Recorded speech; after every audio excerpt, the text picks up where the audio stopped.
Welcome to question 4 of SMOPS 2015. This is a slightly trickier question that needs a little bit more time and thinking. So I'll give everyone about 4 minutes to do this question. So I hope everyone had the time to pause this video and really try. One quick fun fact about this question is that it came out in the 2021 mock paper. And so for those people trying the 2021 mock paper, you have seen this question before. They like to recycle questions, so it's good for us to use past year papers to prepare ourselves. So, a good guiding question here. Which table will help us perform systematic listing?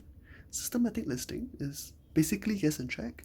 It's trying all possible combinations, but in a very efficient manner. Right, so let's take a look.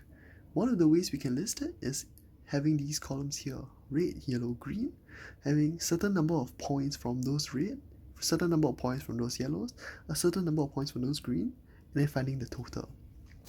So we start with 8 red, right? The maximum number of red that we could possibly pull out. We realize that the red points is now 32. That is too small. They want the red marbles to sum to 39. That is not possible. So let's try with a few less red marbles, but one more green marbles. So we do all these tabulations, we find out that our total has increased by 2, but that's again still not good enough. So we're going to try 6 red and 2 green, and that's 36. We're getting closer, but we're not there yet. We still haven't hit 39. So at this juncture, we can continue listing, but we have a decision to make, okay? So do we want to continue listing down this way?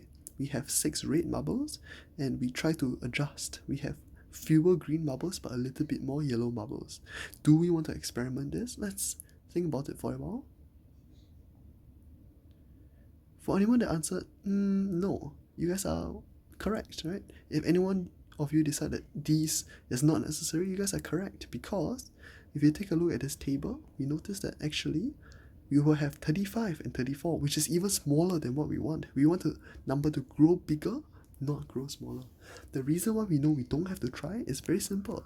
A yellow marble is worth less than a green marble, so there's no point trying to add in more yellow marbles because the total will only decrease. So we apply the same principle and we keep testing, and we realize that hey, from 503 to 404, we have done a very, very interesting thing. We have moved from 38 to 40.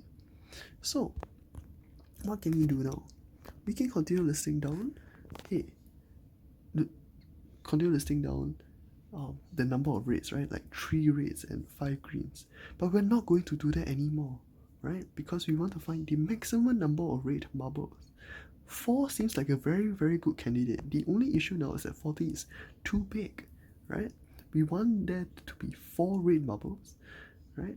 If that's our possible maximum for the number of red marbles. So we're going to keep experimenting from there. From 404, we're going to decrease it by 1 by adding a yellow marble instead of a green marble. We do our tabulation, we realize, hey, wow, our total is 39.